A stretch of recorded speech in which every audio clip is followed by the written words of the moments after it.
कैसे हैं आप सभी लोग। मैं अनुज बघेल, आपका इकोनॉमिक्स का टीचर, आज क्लास 12th के चैप्टर 4 की वीडियो नंबर 3 लेकर आया हूं। अपनी लास्ट वीडियो में हम लोगों ने नेशनल इनकम कैलकुलेट करने के लिए वैल्यू एडिशन मेथड को देखा था और वैल्यू एडिशन मेथड में हम लोगों ने क्वेश्चंस भी किए थे। आज हम देखेंगे कि जब हम वैल्यू एडिशन मेथड से नेशनल इनकम कैलकुलेट कर रहे हैं तो क्या क्या सावधानियां रखनी है, मतलब क्या क्या प्रिकॉशंस हमें लेने हैं जिससे कि हमारी नेशनल इनकम एक्यूरेट कैलकुलेट हो, हमें कोई भी प्रॉब्लम ना हो। जैसे फर्स्ट है, intermediate goods are not to be included in the national income. जब हम लोग अपनी नेशनल इनकम कैलकुलेट कर रहे होंगे उस समय पर किसी भी हमेशा हम फाइनल गुड्स को ही इंक्लूड करेंगे। नेशनल इनकम काउंट करते समय इंटरमीडिएट गुड्स को इंक्लूड नहीं करेंगे।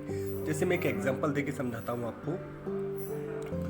मान लो अगर एक हलवाई है जिसने मिल्क परचेज किया, अगर मिल्क को वो नेशनल इनकम में काउंट कर देगा एक बार, उसके बाद जब उस मिल्क का यूज़ करके वो कोई स्वीट बना रहा है, उस स्वीट को सेल करेगा तो वापस से उसके प्राइस को इंक्लूड कर देगा, तो इससे इनकम की डबलिंग हो जाएगी। तो इसलिए हम लोग हमेशा फाइनल गुड्स को ही इंक्लूड करेंगे, इंटरमीडिएट गुड्स को इंक्लूड नहीं करेंगे।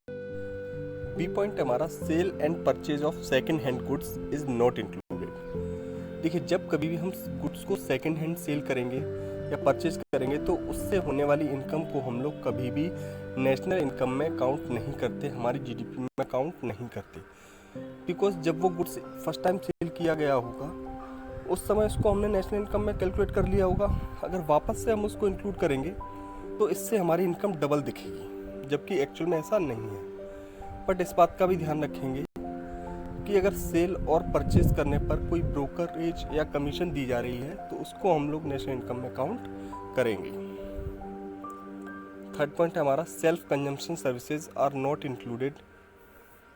कहने का ये मतलब है ऐसी सर्विसेज जो हम लोगों ने डोमेस्टिक सर्विसेज जिसको हम बोलते हैं, जैसे घर की सफाई करना, हाउसवाइफ का काम हो गया, खाना बनाना, गार्डनिंग करना, तो इस तरह की डोमेस्टिक सर्विसेज को हम कभी भी नेशनल इनकम में काउंट नहीं करते। बिकॉज इनकी मार्केट वैल्यू का पता लगाना हमारे लिए पॉसिबल नहीं होता कि किस सर्विस की कितनी मार्केट वैल्यू है।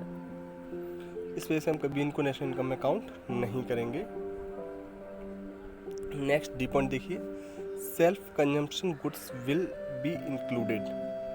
कहने का मतलब है ऐसे गुड्स जो हम लोग खुद के लिए बना रहे हैं उनको हम लोग अपनी नेशनल इनकम में कैलकुलेट करेंगे। जैसे फॉर एन एग्जांपल मैं आपको बताता हूँ, जैसे एक शू मेकर इंडस्ट्री है, वो शूज़ बनाते हैं। अब उन्होंने जो शूज़ बनाया तो वही शूज़ वो अपने लिए यूज़ करेंगे, ऐसा तो है नहीं। अपनी कंपनी के शूज़ वो बाहर बेचेंगे और अपने लिए कहीं बाहर से दूसरी कंपनी से शूज़ लेके आएंगे। ऐसा तो जनरली नहीं होता कि एक पर्सन हमेशा वही कमोडिटी यूज़ करता है जिसको वो मैन्युफैक्चर कर रहा है। तो मान लो अगर वो शूज़ वो खुद यूज़ ना करके मार्केट में सेल करता तो उसको कुछ ना कुछ वैल्यू मिलती और वो जीडीपी में काउंट होती। अगर वो गुड्स वो अपनी कंपनी से लेकर कहीं बाहर से भी खरीदता तो भी जीडीपी में काउंट होता। इसलिए अगर कोई भी गुड्स हम लोग सेल्फ कंजम्पशन के लिए यूज़ करते हैं उसको हम अपनी जीडीपी में काउंट करेंगे और उसकी एक एस्टिमेटेड वैल्यू को हम लोग कंसिडर करते हैं। नेक्स्ट देखिए बेटा,